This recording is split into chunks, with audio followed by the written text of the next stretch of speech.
Excellency President William Ruto, President of the Republic of Kenya, Mama Rachel Ruto, First Lady, Your Excellency President Adama Barrow, President of the Republic of Gambia.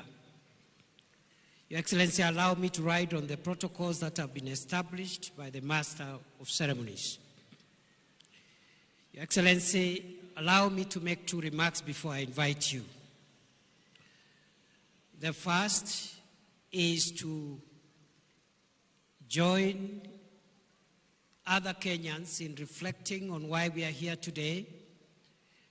We are here today because some 70 years ago, some gallant sons and daughters of our country united, stood together to resist oppression, division, and segregation, to fight for our freedom, to fight for our liberty, and to fight for the pride of the black person.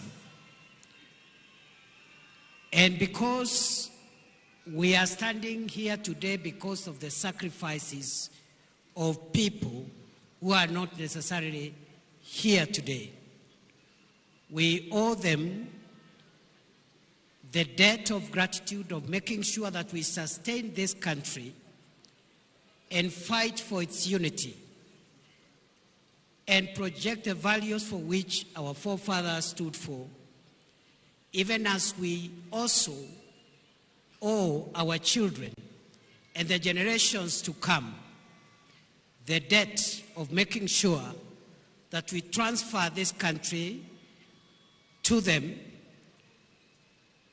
when it is united, prosperous, and inclusive. The second and last comment I want to make, Your Excellency, is that as you lead us in the transformation and progress of our country at this moment, we applaud you for realizing that Kenya's progress will be faster if the country is united. Thank you for reaching out to as many stakeholders as possible to bring everyone on the table so that we can all pull in one direction of making sure that our country moves to the next level.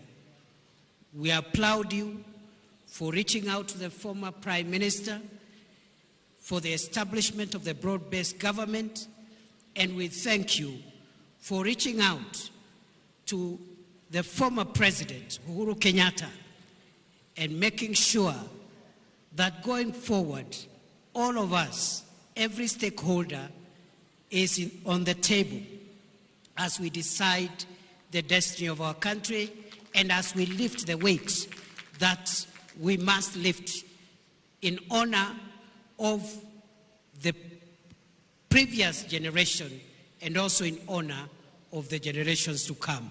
Tunakushukuru Mheshimiwa Rais kwa kuendelea kuunganisha taifa letu la Kenya ili nchi yetu ipate fanaka, maendeleo na ustawi.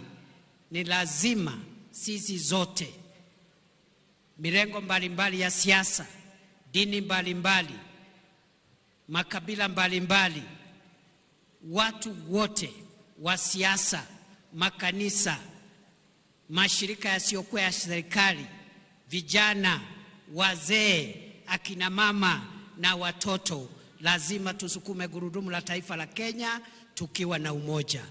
Thank you, Mr. President, for spearheading the unity of our country.